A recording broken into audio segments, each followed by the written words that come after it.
Hey, how's it going? How's everybody doing today? I'd like to introduce myself. My name's James. I'm not really big on putting myself out there, getting out there. I'm a little bit of a shy guy, but I'm an artist, I'm a creative. I like to make videos, I like to talk my mind, and I like to express myself. So yeah, hopefully that wasn't too rambly of an intro for y'all. But today I want to talk about my experience from coming from being a controller player since I was like 5 or 6 years old to coming to be a PC player on keyboard and mouse now. And I just wanted to detail my experience, what it's like, pros, cons, everything like that. So yeah, I'm going to talk to y'all about that. I'll put some gameplay. So I began my journey on keyboard and mouse July 1st, 2020.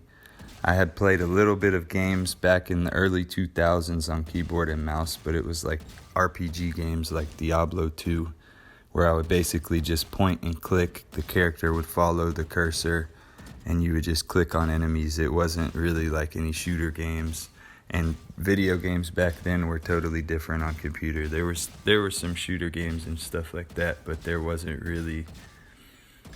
Consoles were, I think, were ahead of the curve at that point. It was like Nintendo 64, PlayStation 1, and then the Xbox One came out, and Halo kind of changed everything a lot. But then, so back to my PC journey.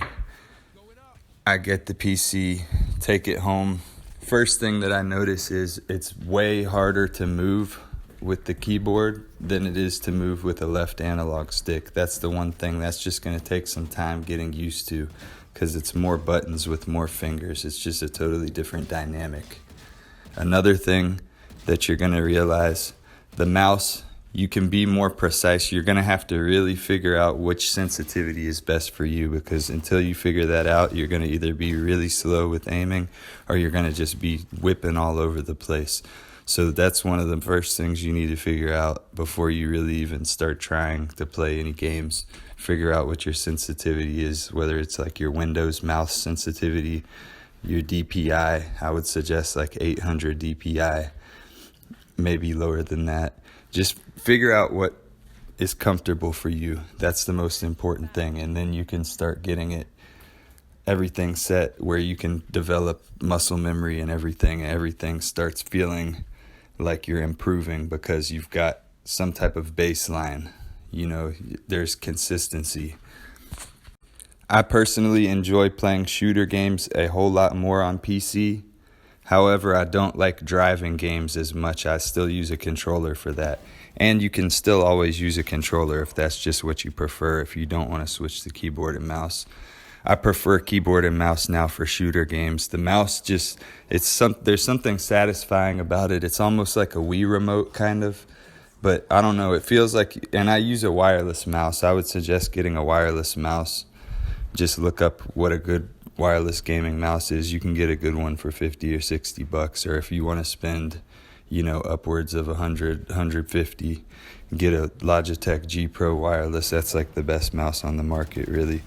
But there's options for different budgets and stuff like that. Another thing that I would say, which is one of the cons about PC gaming, is it is more expensive. There are more things that could go wrong, but on the positive side, you do have more games that you can play, more options. There's, if you want to stream, if you want to record your gameplay, anything like that, it's much easier to do than with a console, because usually you're going to either have to have a computer that you're exporting your files to with a USB disk or something. Anyways, so that you can edit your videos if you're doing gameplay, because, raw gameplay is cool sometimes, but even sometimes you might need to cut the tail off the video or the beginning. And I don't know, consoles haven't been quite the best for content creation quite yet in terms of their like built-in software and stuff, but I'm sure that'll improve.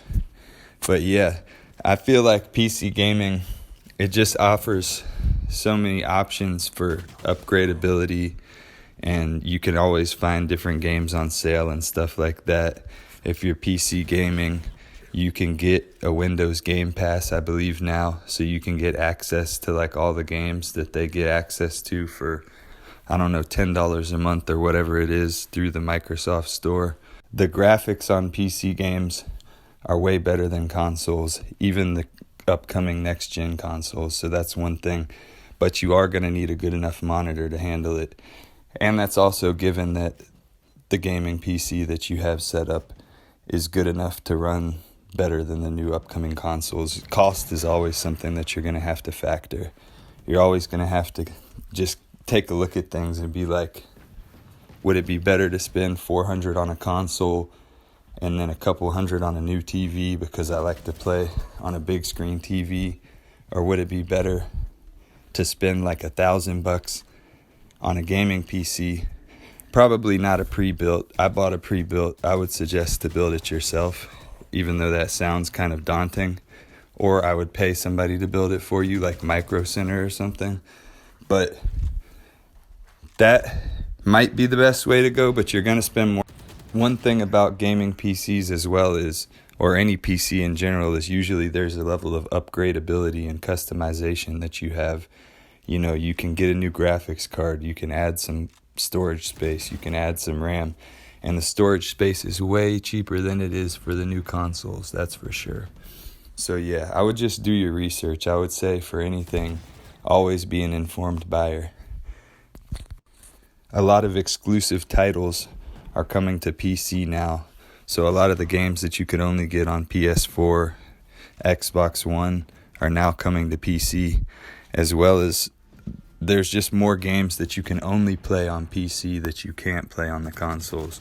So there's a lot of games that you could be missing out on.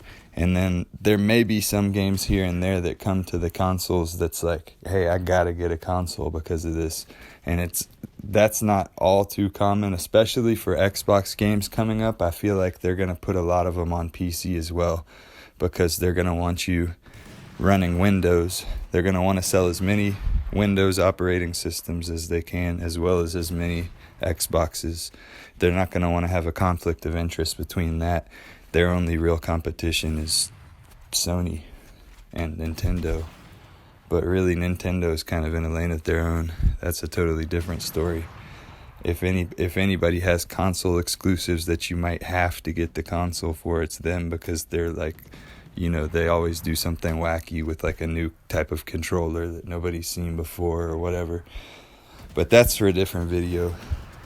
My end statement, my verdict on everything is, I would look up the games that you want to play and just check out how many games there are on PC that you can't play elsewhere. And once you figure that out, that should probably have you sold on whether you want to get one or not.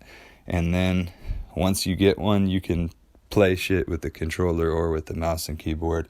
And, you know, you can work on your skills with the mouse and keyboard while still playing with the controller, maybe when you want to play a little bit more serious, if you feel lack of confidence in your mouse and keyboard skills. But the only thing that's going to really improve it is time and effort. So I don't know.